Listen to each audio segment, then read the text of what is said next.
Thank you, Madam Deputy Speaker. And can I say at the outset that I want to thank the Minister and members from all sides of this House for bringing to fruition a bill that will protect and support victims of domestic abuse. Many in this House have outlined the fact that domestic abuse is on the rise in the UK, and Northern Ireland figures released just today show an increase of 1,000 cases in the past 3 months. Figures show that there's a 15% increase on the same period last year, and domestic abuse is no respecter of gender or age. I just listened to an interview last week in the car as I travelled around the constituency of a young lady called 𝘿𝙊𝙈𝙀𝙎𝙏, 27-year-old girl from Downpatrick. She was a mum of one, and she was propelled down a set of stairs and died as a result of a brain injury. Her mum was devastated and continues to be devastated. So I trust that this legislation will assist in bringing some comfort to people like the 𝘿𝙊𝙈 family. As a wife and mum, I am thankful for the safe haven of my own home, but I know that many throughout the UK do not have that safety that I enjoy. And I want this bill just to be the start of great things to assist victims.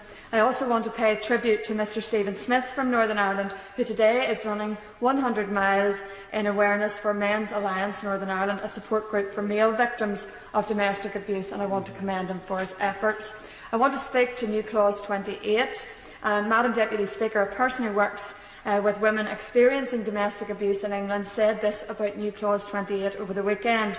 We work every day with women who experience domestic abuse. We see the way they are controlled and manipulated.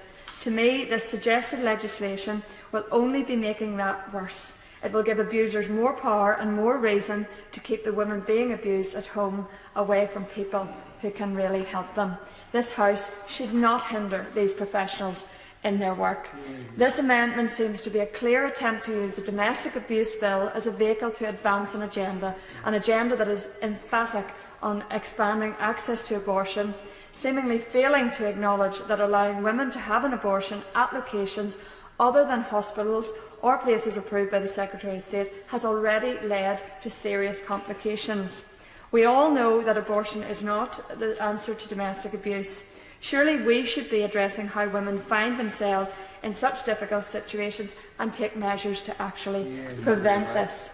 I will. Thank my honourable friend for giving way. Does the member agree that pushing this agenda has led to the ludicrous situation in Northern Ireland where one minister brought forward a proposal to allow for abortion pills to be administered by a foreign jurisdiction over the phone to patients in Northern Ireland? Is she appalled by that proposal as much as I am offended? I agree with my honourable friend. It's an absolutely terrible situation that we have in Northern Ireland as a result of the legislation that was railroaded through this House and forced on the people of Northern Ireland. This amendment makes no provision for helping women get out of their abusive situation, providing women with abortion pills while failing to address the reasons why women may be unable to safely attend a clinic does not present itself as a responsible or logical solution to tackling domestic abuse. Our laws should be designed to help vulnerable women escape domestic abuse situations, not enable them to remain in these horrific situations. Indeed, if a woman is not assessed in person, specifically given an ultrasound, and if she has went beyond the legal limit for an abortion by pills, the risk of complication goes up dramatically. Coercion of some kind is frequent in an unplanned pregnancy, and in removing the requirement of a face-to-face consultation, there is no guarantee that a patient can speak freely without the coercive party listening in. Furthermore, we know that women are coerced into having abortions based on sex selection. If an abusive partner does not want a particular sex of a child, they can actually force their partner into having an abortion via the telemedicines. Turning then to new clause 1, I welcome changes being made in relation to removing the defence of consent in cases of rough sex, but believe we need to do more to tackle the drivers for rough sex practices, and so I strongly support new clause 1 in the name of the Honourable Member for Coglinton, and can I commend her for her efforts and work in this regard. This House needs to be clear about depictions of rough sex and pornography. Such practices cannot be normalised, and such content should be made illegal.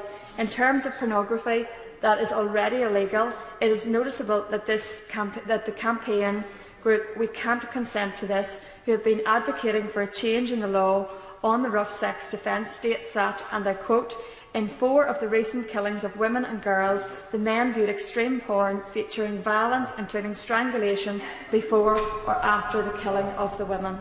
Order. Nicky Aiken. Deputy Madam Speaker.